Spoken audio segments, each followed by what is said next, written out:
కోల్కతాలోని ఆర్జీ కర్ వైద్య కళాశాల ఆసుపత్రిలో 4 రోజుల కిందట జరిగిన ట్రైన్ డాక్టర్ అత్యాచార ఘటన యావత్ దేశాన్ని తీవ్ర దిగ్భ్రాంతికి గురిచేసింది.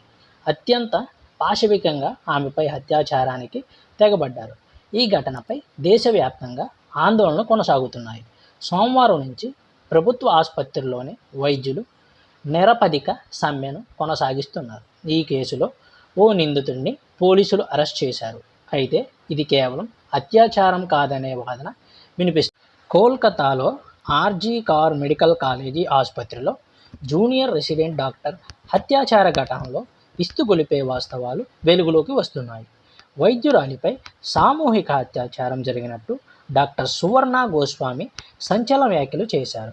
మీడియాతో మాట్లాడిన డాక్టర్ సువర్ణ గోస్వామి బాధితురాలి శరీరంలో 150 మిల్లీగ్రాముల వీర్యం ఉందన్నారు. ఒక్కరే లైంగిక దాడి చేస్తే అంత ద్రవ పదార్థం ఆమె శరీరంలో ఉందని పేర్కొన్నారు. ఆమెపై సామూహిక అత్యాచారం జరిగిందని స్పష్టమవుతుందన్న డాక్టర్ సుబర్ణ ఈ అత్యాచార ఘటనలో పలువురు ప్రమేయం ఉందని అభిప్రాయపడ్డారు. ఇదే విషయాన్ని బాధితురాలి కుటుంబ సభ్యులు కూడా స్పష్టం చేశారని గుర్తు చేశారు. ఆమె ఒంటిపై బలమైన గాయాలు సైతం ఉన్నాయని, ఒక్క వ్యక్తి మాత్రమే అయితే అంతలా గాయం చేసే అవకాశాలు లేవని స్పష్టం చేశారు. మరోవైపు మృతురాలి కుటుంబ సభ్యులు సైతం తమ కుమార్తెపై సామూహిక అత్యాచారం జరిగిందని, శరీరంలో 150 మిల్లీగ్రాముల వీర్యం ఉందని కలకత్తా హైకోర్టుకు వివరించారు. ఈ కేసును సిబిఐకి బదిలీ చేయాలని వారు కోరారు. పోస్టుమార్టం రిపోర్టులో గొంతు నులిమి హత్య చేసినట్లు నిర్ధారంగా పేర్కొన్నారని, లైంగిక వేధింపులకు పాల్పడినట్లు స్పష్టమైన సంకేతాలు ఉన్నాయని తమ పిటిషన్లో వాపోయారు. పోస్టుమార్టం నివేదికలో భయాందోళనకు గురిచేసే వాస్తవాలు వెల్లడయ్యాయి. మా కుమార్తె శరీరంపై అనేక గాయాల గుర్తులు ఉన్నాయి.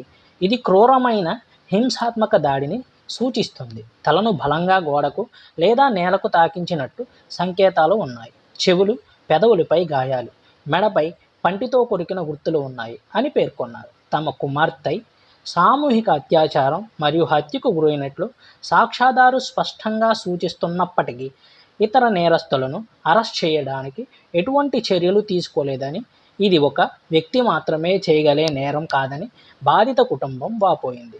ఇదే సమయంలో పోస్టుమార్టం నివేదిక కూడా సామూహిక అత్యాచారం జరిగినట్టు పలు ఆధారాలు బయటపెట్టింది. దీంతో ఈ నేరంలో ఒకరి కంటే ఎక్కువ మంది ఉన్నారనే అనుమానం బలపడుతోంది.